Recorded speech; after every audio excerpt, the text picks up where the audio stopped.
I'm folding my hands. I know. Here we go. And we're live.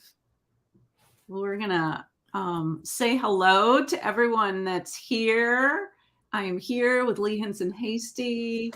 Lee, we're so excited to be talking today with you. And you're just going to sit on your hands, Lee. I'm And trying. you are not in charge. This is going to be so hard. Turn it over. Whew, take a deep breath. Oh my gosh, that is fantastic. Well, let me, some people may not know who I am. They're all like, everybody knows who Lee is, but let me go ahead and say good afternoon to everybody who's joining us today. I'm Teri Ott, the editor of the Presbyterian Outlook, and today is a special episode because we are turning the tables on Leading Theologically, where I get the privilege of interviewing my good friend and colleague in ministry, the Reverend Dr. Lee Hinson-Hasty.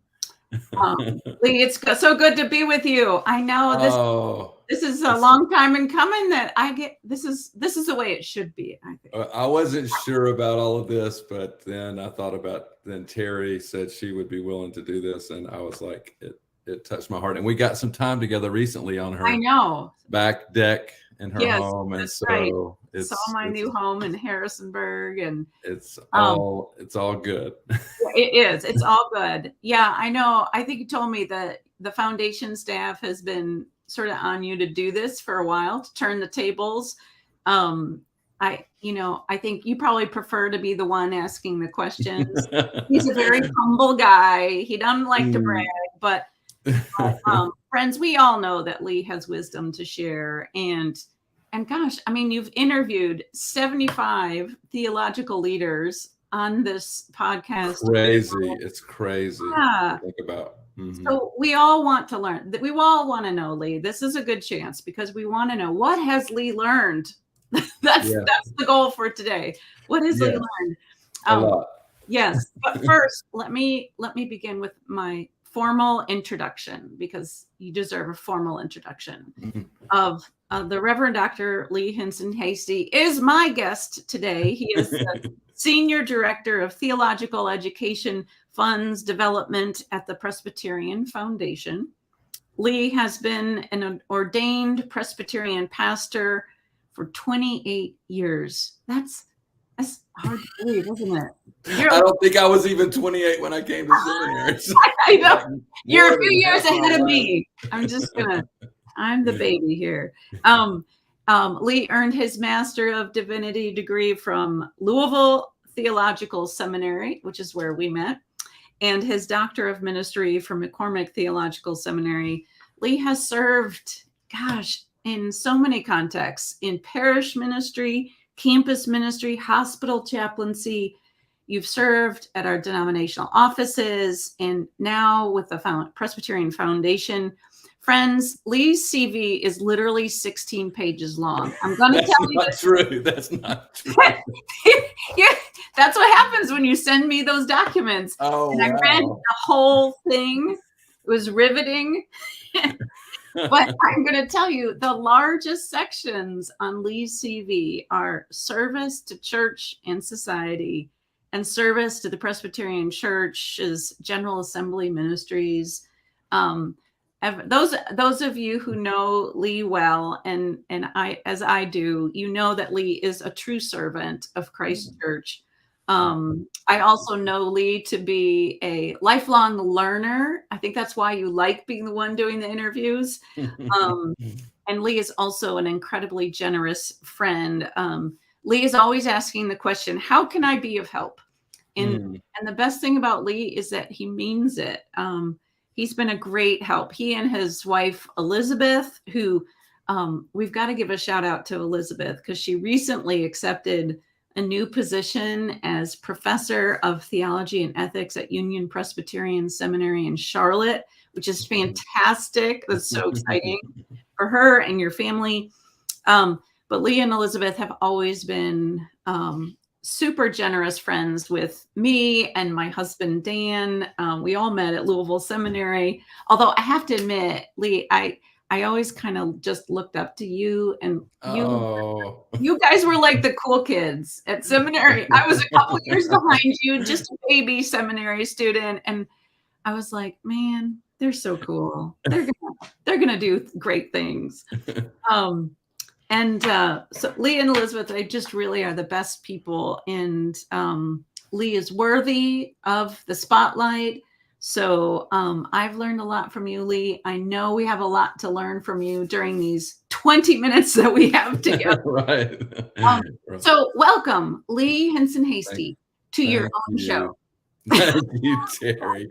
That was a gracious invitation. It really was. I'm so honored, and it was the other way around. I remember, I think, hearing you preach for the first time in seminary, and I thought, like, you're going places, and it's true. Oh. And so glad you're sitting where you are with the Presbyterian Outlook now, the work you did at Monmouth College, as well, your writing, and the clergy couples. We're married to the PhDs, right. And so we're sort of in that little a cohort, so to speak, and it's a nice one, and one I deeply appreciate so much. And so excited for Elizabeth and the foundation to continue, and the Committee on Theological Education to honor my call. As she does that, it just deepens my call to serve the church and support future ministers, having her go into union. So we're super excited about that. That's funny you would say. I mean, you probably know more about me than about myself. How can I be of help? Because I'm I'm a 2 on the Enneagram, no surprise probably to you. That's the question Enneagram 2s ask. How can I be of help? That's great. Right. So I'm actually glad you started talking about you have a really deep sense of call, I know, to this position that you're in now with the Presbyterian Foundation. And let's start with you. Well, I'm supposed to, because you always do, right? We have to start with the vocation question. And the vocation question that I'm going to turn to is from the amazing Katie Geneva Cannon. Lee, what is work your soul must have? Yeah, I remember, I'm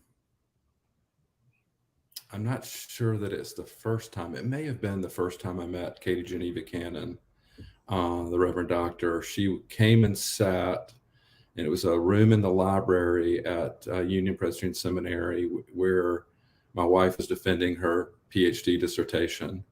And she sat beside me, and she had recently joined the faculty, and I was a huge fan. And she reached over and put her hand on me, rubbed my back like it's going to be okay. Because I think I was more nervous than she was. And I think, for me, what the work my soul must have is helping others live out their call. Yeah. I think that's why I ask that question a lot. It gives me so much joy to help others discern, because that's not a one and done kind of thing, right? Yeah. And it's beautiful to, and it's a real privilege to have honor relationships like us, to watch people live out their call in new ways. I mean, like, you're just such a beautiful writer. That you're the Presbyterian Outlook. I mean, it just makes me so happy. I mean, that's what really gives me joy. And I'd say, secondly, is like making connections for people, with mission, with that also gives me a tremendous amount of joy, is introducing people and then sort of just backing away, and watching it happen. I was at we were at, a gathering together recently, and I introduced 2 new friends, and then they spent the next hour talking to each other, and I was just like, yes. That's what it is. That's how we knit together the body of Christ, one relationship at a time. And so I love that. And I get to do that in my work, supporting future ministers with the Theological Education Fund. There are so many people who care about their pastor. They want others to have pastors. And so it's, being able to help them live out that call, and that to the glory of God is an honor and a privilege. Truly. Yeah. Oh my gosh, that's amazing. And you're so good at it, Lee. You really are. You're just like, they're the greatest connector of people and builder of relationships. I love that work too. And I think, we need to constantly sort of broaden the circle, right? Open the table and, connect more people. And I was thinking as you were talking, vocation and call, that those questions of vocation and call, we need to keep asking ourselves that. Yes. It evolves, and yours has certainly evolved 100% through the course of your 28 years. You're making me feel old, Teri. I feel like I'm just getting started. That's the thing. No, but you've articulated to me as your friend that you've done so many things in the span of your career, but you feel like, I think you use the words, you just really feel like you're in sort of a moment where you're really living into the call in this position of yours at the Presbyterian Foundation. So actually, first, let's back up. Why don't you tell us, because sometimes this is a good exercise all us Presbyterians need to do. Yes. Tell us, how would you describe your job at the foundation to someone who's not Presbyterian? Like the elevator, it's like the elevator. That's a great question. Hey, great question. What do you do? And they have no clue what the Presbyterian Foundation is. So what do you do, Lee? Right. No, I love that. Thanks for asking. And yeah, I do that from time to time. And yeah, Presbyterians, man, we have some insider language and acronyms and all kinds of stuff. So I often talk about the Presbyterian Foundation as like a community foundation, for the Presbyterian Church. So I'm involved in a place where people can make connection to mission that matters. So if there's something that you really care about, you can find a place where you can invest in whatever that is, and especially your financial gifts. And so I'm a part of that organization, and my particular work is investing in the future by investing in future leaders, in my case, future pastors in the Presbyterian Church. Yeah. And I think it really matters because just when I read any of my news feeds now, I realize how much thinking critically, theologically, economically, socially, and theologically. I mean, that's this, naming the show Leading Theologically, like to think theologically, like putting God at the center of those questions. Right. And it's why like the vocation questions are so important to me. Mm-hmm. So yeah, I'm sitting on an airplane. You got to be careful in those conversations. You let them find out you're a pastor too, or you're religious, and you never know what might happen. But it's the times I get to do that. I often just say too is I'm an advocate for others and what they do, and I want to find ways to support them. And help others support them and support things that matter to them. So when I'm talking to my my daughters, I have a teenage daughter, as you know, her friends. I often just say, like, I'm trying to help people support things that matter for now and in the future. Yeah.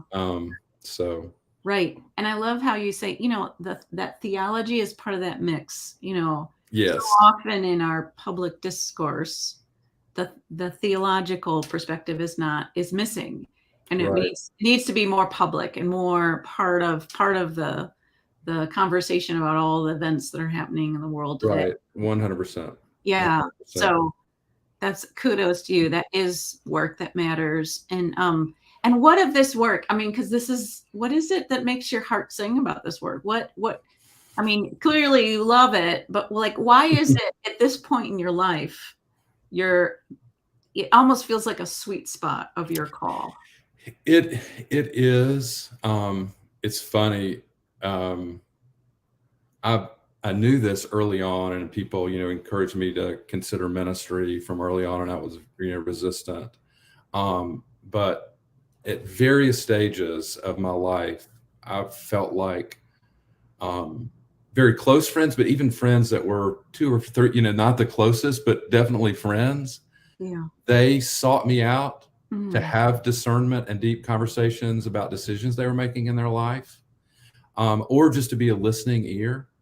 And I love that so much. That's what makes me sing, because hearing their stories of their lives, like real stories, painful stories, joyful stories, like real stories, those are the things that really give me, make me get up in the morning. I mean, those are things I write down, and try to remember. Yeah.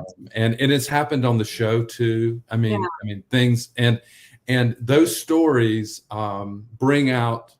make me a better person, a better disciple and person of faith, and help me, guide me in my own work, help me become a better listener, and so it's those stories. And I would say the other thing, and it's part of the show too, I guess is why it kind of has come together in the work, is trying to ask better questions. Like, I really love to hear more generous, more gracious, more hopeful, more deeper questions. I mean, I'm okay with any question, and you can learn something, but the better questions, are the ones that really grab me. And I hold on to them and think about them and share them with others. So, I mean, the show and these relationships, that's what it's really about, are just a joy in my life. I mean, so that's great. It's beautiful. Yeah. You're a great listener too. I mean, that is a true calling. I mean, we put too much emphasis on speaking, and it's a skill set to be a really good receiver of stories. Yes. And I love that. And speaking of that, so you've interviewed 75 people on your show, and you've heard so much. Right. I was going to get into, like, tell us about the bloopers, but there are bloopers. We had to edit out one that I can remember at the end of the show where we were still. I love tuning in usually over my lunch hour, and I just love eating my lunch and listening to Lee, and whoever's got on, and I remember some of the bloopers, but I won't bring them. Okay. I need to hear about those. It's a live show. I've even tried not to prepare too much. Just enough to ask some good questions and get the conversation going. I want it to be, and real, authentic. So. Right. Yeah. That's great. So, all right. So go. I know you've been preparing for this. I have been, I've been reviewing. Yeah. I was anticipating you do that. And it's something I've been wanting to do, and I've done a little bit. And some folks, there have been a couple people in my life, not just one, who said, Lee, maybe you should write some things about this. And I'm not sure if that's where I'm going with it, but I have been listening back to some of the shows, and they just grabbed me. I was in the car yesterday, and I mean, one of the things I learned is to give some space. We were with Lakeisha Lockhart, and she used a Toni Morrison quote that I'm holding on to: the clearing space. Like, we need to find not just space, but find the clearing space. Yes, at Union Presbyterian Seminary and Christian Education, the clearing space where we can dance. I mean, I hope that this, that this forum provides that clearing space. It's provided it for me. Like, it's surprised me. It's brought some things out of me and reminded me of things, and particularly in the heart of the deep lockdown, it provided some connection. And I'll never forget, and I listened to it again, and I started weeping again. It was an interview about worship in the pandemic, and had Ted Wardlaw, who was then president at Austin Seminary, and Eric Wall, who's in sacred music at Austin, and together. And at the end, Eric just said he provided a clearing space. He said, I'm just going to play something, and we're not going to sing. We weren't singing, right? Really? I'm not going to sing, but you sing in your head or sing out loud if you're at home. Yeah. If I can say, he started playing "Be Thou My Vision." Oh my God. And I still get chills just even saying that, and it just, it touched me so much. So providing those sort of sort of holy spaces. I also kind of listened back and over, and probably part of this, certainly not just probably, it's part of the context, is there was a real theme of, hope versus fear. I mean, hope. Yeah. Real hope. I mean, I love Brian Blunt. I'd forgotten he said this, but I've written it down now. Yeah. Is he, he's written about Revelation, and he talks about, I know about how the end of the book is, it's about hope. And he said a lot of apocalyptic movies and books, and it's about like a sea of despair and fear, and islands of hope. He said that's not the narrative in Revelation. That's not the narrative in Scripture. It is a sea of hope with islands of fear and despair. Wow. Like that's the boat that we're riding on, is a sea of hope. We get distracted and we see those islands of fear and distress, and they can sort of take over. But no, as people of faith, we're people of hope. And I heard that in so many people's stories. Gregory Ellison, The Wisdom of Howard Thurman, is one I've replayed. I replayed it again. It wasn't the first time I replayed it. Just really touching. And he's a good friend. He's at Candler School of Theology. Was so powerful. Especially, I mean, I use the Thurman question about, what makes you come alive often in terms of vocation. So I appreciate you saying, I think what I love most is learning new things. I mean, William Yu's book was a recent guest, and his book about the history of slavery in the Presbyterian Church. Like, I mean, he quotes from the minutes, of the General Assembly. I mean, it's like, it's sort of like when I read Blood Done Sign My Name. I don't know if you ever read that book. The Tyson book. And then I read a book he wrote on Radio Free Dixie about Robert Williams and the Black Panthers, which is from my home county. I grew up in North Carolina, Union County. And it was quoted from the newspaper. It quoted Presbyterian elders that went to First Presbyterian where I grew up, and I'm reading it, and these are not stories I was told, not that I learned in school. I didn't know about that riot. I didn't know about, that there were people trying to shoot at the only African-American doctor in town, and that's what Robert Williams, he was NAACP and, nonviolent, but when they started going to shoot their doctor, no, I'm going to protect that doctor. I guess I'll have to have a gun, and I'm not a pro-gun by any means, but I can understand where he was coming from. But it's those kind of sparks, and I've heard that from others who listen to the show too. It sparks something in them. There've been guests, people who've tuned in over time. And they'll write to me, and it starts those kind of conversations, and it's definitely been a gift to me, and I hope to at least one other person. So. Oh my gosh, those are so great, and you've gotten you've really grown the audience too on the in terms of people. I was really interested in, you had the stats of which interview got the most right. And Barbara Brown Taylor, of course, won that. Of course. And then David Lamont was number 2, right? David Lamont, singer songwriter. He's somebody who creates a clearing space. People who know him, and he did it on the show. It was the week of the shooting in Uvalde, and he's like, Lee, we got to do something. And I was like, yeah, you're right. He's super special. Oh my gosh. Did he sing while he was on the show? He did, he didn't. He's a peace activist. He's an author. He's a nonprofit leader. His guitar is in the background, but I don't think he sang. I should have him back. Yeah, you should have him back to share some of the music, because his lyrics are great too. Oh yeah, 100%. I know. It's nice to see Victor Aloyo here giving us greetings from Columbia Seminary. Hello, Victor. And I wanted to, but Lee and I, you and I have a lot of conversations now that I have this position and much more perspective on our denomination.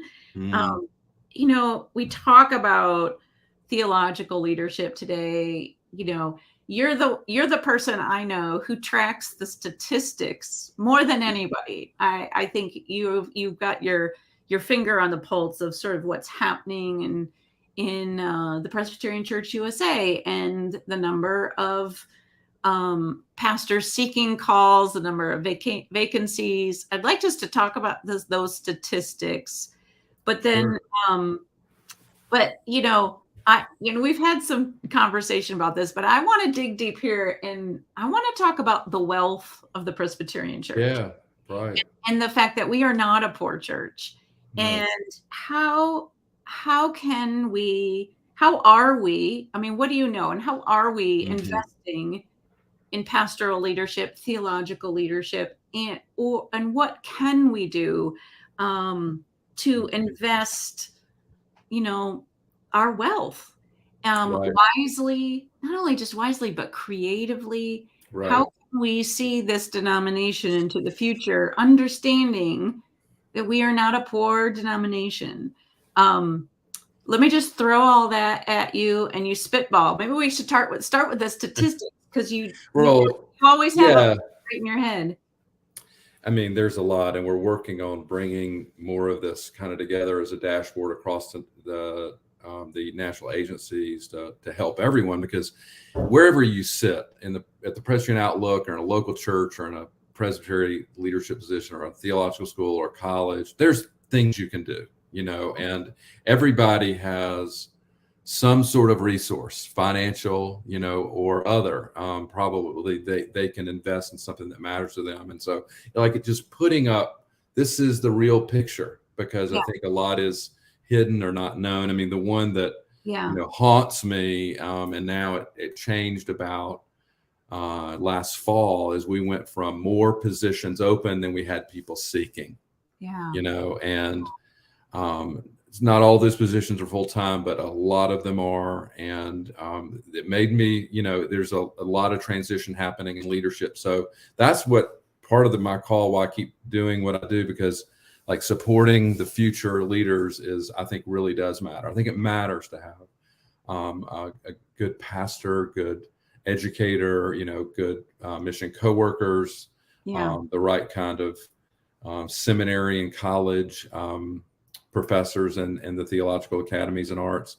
So there's not nearly enough, and that the numbers aren't going the right way. It's and it's not happening with candidates and choirs either. So we've got some work to do, like mentoring people in terms of the gifts that they have and helping them discover their call, whether it's sharing resources or maybe becoming a ruling elder or serving in a position, or you're thinking about pastoral ministry, like starting the conversation sooner, the vocation conversation, right. Talking about your youth, exactly. I mean, you did some wonderful work, I know, at Monmouth College around this, and helping ask those questions. By the way, I listened to our interview; it was so much fun. You were writing your book. Oh gosh, I was in this seat. Well, and I'll say that, like, get proximate. That was something I remember, that get proximate to the suffering. So I think there are churches right now and congregations and faith communities that are suffering because they need a leader. They want someone to be a partner, not to come and, be a savior and a hero, but to help guide and walk with them and help them ask better questions. I mean, that it breaks my heart when I see churches that are looking for years, not just months, but years for pastoral leadership, or even just looking for somebody to preach next week. So that really breaks my heart. And yes, I mean, there's a tremendous amount of wealth and resources, money, but also influence and education in the Presbyterian Church. And people are doing amazing things, from serving in civic leadership to educational leadership and giving money. And the very first gift, Teri, Elias Boudinot, that started the Presbyterian Foundation, was for theological libraries of first call pastors. Oh my gosh. It still pays out today. Wow. Wow. 200 plus years later, so that you can start a theological library in your first call. But guess what? I've told people about this. They're like, whoops, I better return these books. You're supposed to leave those books with that congregation. Yes. And when you move on, so it's theological education for, yes, the pastors, but really for the church. You know, I mean, and so I don't think there's any one way to invest, but I just say, figure out a way that you're going to invest in the future of the church. And I think it probably involves investing in future leaders in one way or another. Leadership matters so much. And, you know, I think I haven't seen this recently, but I understand a very small percentage of people, for example, have a will. You know, I mean, this is where a lot of the gifts, you know, come from, the kind of legacy kind of giving, and is through your estates. There were we wrote a story about it, these two sisters. I mean, they gave $600,000 together in their estates. They were not super well. It was mainly their house, you know? I mean, that's how you can do it. And Greg Ellison, I mean, that legacy question, I think that's the thing. The way how can we invest is starting asking a better question. I love his, and it came from Howard Thurman, is what must we do to die a good death? So I wish people would ask that. It's live a good life. How are we going to live a good life? Right. So people remember us, like Elias Budno. Yeah. You know, like, it's pretty amazing, you know, that is still, and still paying out today. And if there are any new pastors out there, apply for that money. Yeah. No, I didn't know about it. Me either. Oh my gosh, Lee, you know, I knew this would happen, but we've already gone over time. I I feel like I just need like 25 more minutes with Lee. I know. Oh gosh, maybe not.